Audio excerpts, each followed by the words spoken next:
Hello, my dear students. This video, especially I made this for the difficulty level in the mathematics. Actually, I have observed, मैंने महसूस किया है कि कुछ students के लिए डिफिकल्टी लेवल किस तरीके की होती है वो जरा हमें बताना है, इस वीडियो में एक्सप्लेन करना है. How you face the difficulty level in the mathematics specially. अगर हम छोटे बच्चों की बात करें मीन्स अप टू क्लास 8 अगर हम बात करते हैं तो कुछ इस तरीके से होता है कि जैसे मान लेंगे suppose the addition of the integers. तो addition of integers that is easy, मतलब डिफिकल्टी लेवल ये इंक्रीजिंग ऑर्डर में. अगर एडिशन दिया गया है तो इंटीजर का तो इजिली थोड़ा कर सकते हैं, कोई दिक्कत नहीं है. बट अगर टू इंटीजर्स दिए, एक प्लस में दिया है एक माइनस में दिए है, देन हाउ टू ऐड, और if the teacher say that add the two numbers, one is given in plus and one is given in minus, तो सबसे पहले उनके दिमाग में आता है ये टीचर ने ऐड क्यों कहा है, तो ये सब्ट्रैक्शन, क्योंकि ये माइनस लगा हुआ है. तो ये जो डिफिकल्टी लेवल है यहीं से शुरू हो जाती है.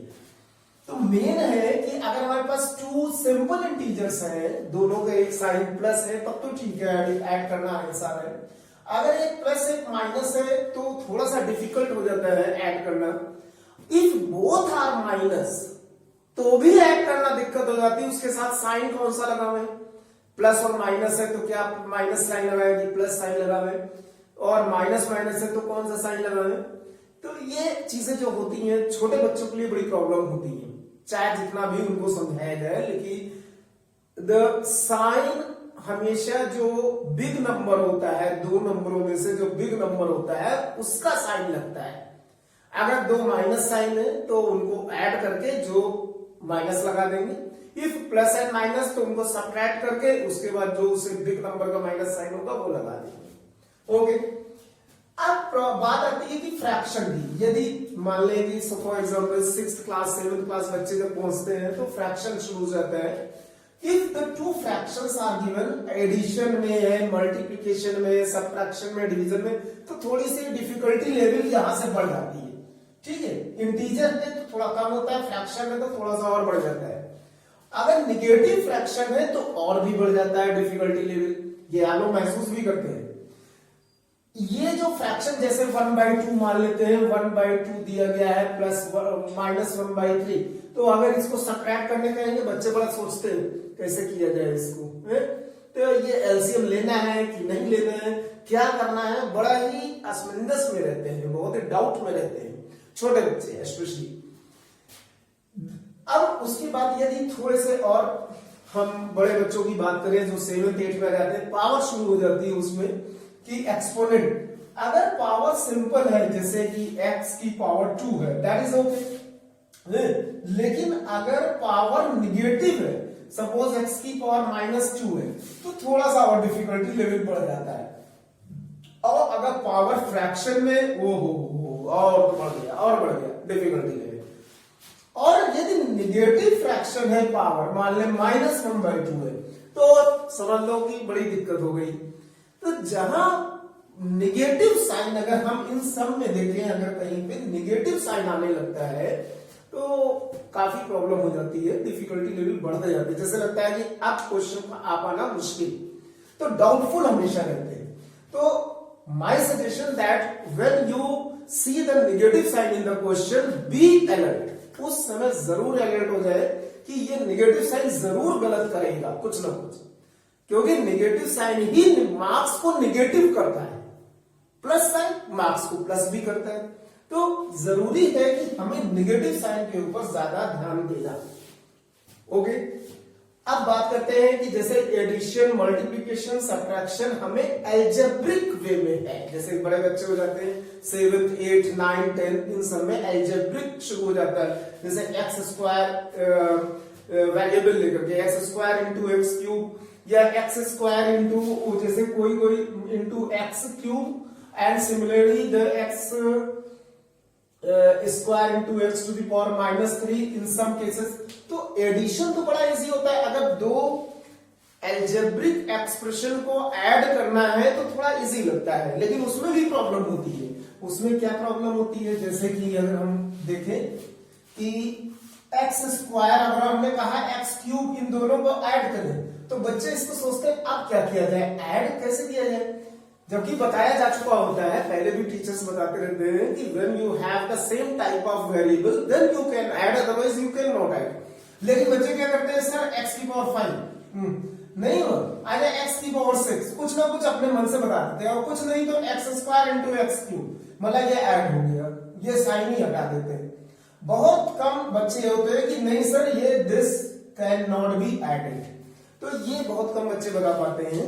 तो डिफिकल्टी लेवल बढ़ना शुरू हो जाता है। अब मल्टीप्लीकेशन जैसे ही आते हैं कि if we multiply these two, तो मल्टीप्लाई दीज टू कोई 5 बताएगा, okay it is correct, but some most students telling us the x to the power 6, कभी कभी 6 बताते हैं, कभी ऐसे ही छोड़ देते हैं कि कैसे होगा ये है?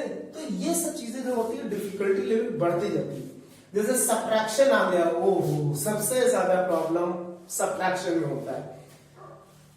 डिवीजन अगर हम कर दें तो डिवीजन में तो कुछ ज्यादा ही प्रॉब्लम होती है। डिवीजन में 3 पार्ट्स में रहते हैं, मोनोमियल, बाई मोनोमियल, मतलब एक टर्म को एक टर्म से डिवाइड करना हो, मतलब एल्जेब्रिक डिवीजन।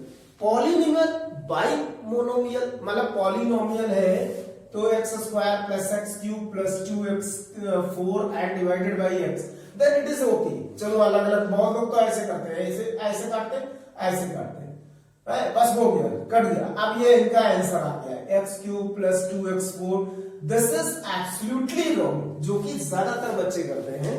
तो ये डिफिकल्टी लेवल बढ़ाता है। इससे पता चलता है कि बच्चों ने कम सीखा है, कम लर्न किया है। अगर पॉलिनोमियल बाई पॉलिनोमियल आ गया, जैसे x square by x cube 2x cube plus 3x power 4 divided by x plus 2, तो बच्चे क्या करेंगे, ये और ये कैंसिल हुआ, मतलब ये अगर हो सकता है कहीं पे x अगर दिया गया तो वो ये सब नहीं देखेंगे, ये x इससे कैंसिल हुआ।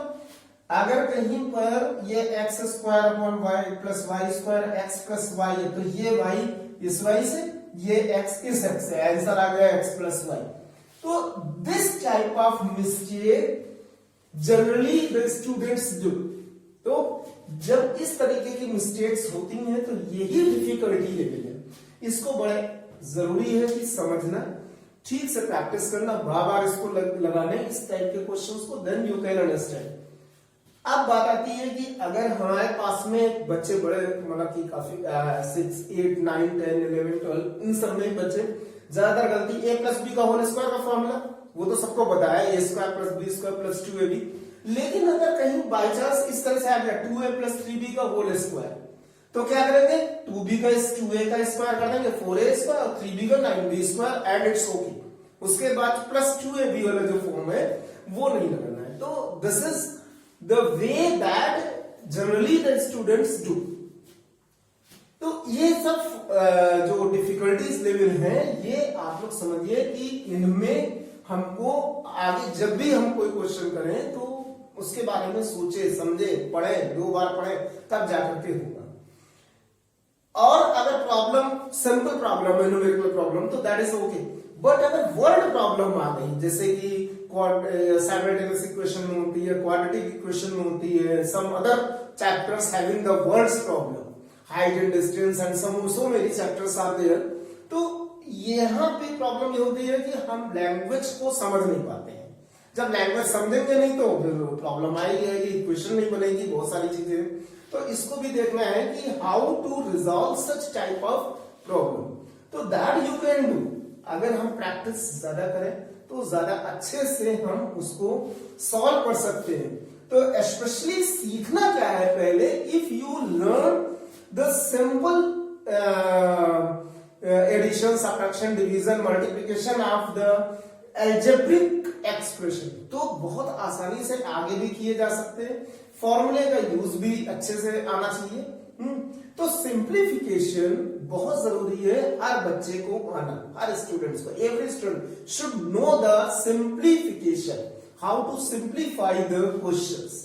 and that you can learn in the lower classes, especially 5, 6, 7, 8 till 8. Then from 9th class you cannot learn the simplification, because from 9th you have to study your course, the class 9 course, class 10 course. That will be also difficult for your standard. और अगर simplification नहीं आता है तो वो more difficult हो जाते हैं, ज्यादा डिफिकल्ट हो जाते हैं, क्योंकि जब हमें सिंप्लीफिकेशन ही नहीं आता है तो हम समझ ही नहीं पाएंगे, कोई चीज को कैलकुलेशन कर नहीं पाते. तो that is the problem for you. Okay, तो इसको जरा अच्छे से समझना है, सिंप्लीफाई करना है, आपने प्रैक्टिस करते रहना है, तब जाकर के ये सब डिफिकल्टी लेवल इन कम होती जाएंगी इन द डिक्रीजिंग ऑर्डर. तो इंक्रीज नहीं करना है, डिक्रीज करना है. Okay, thank you.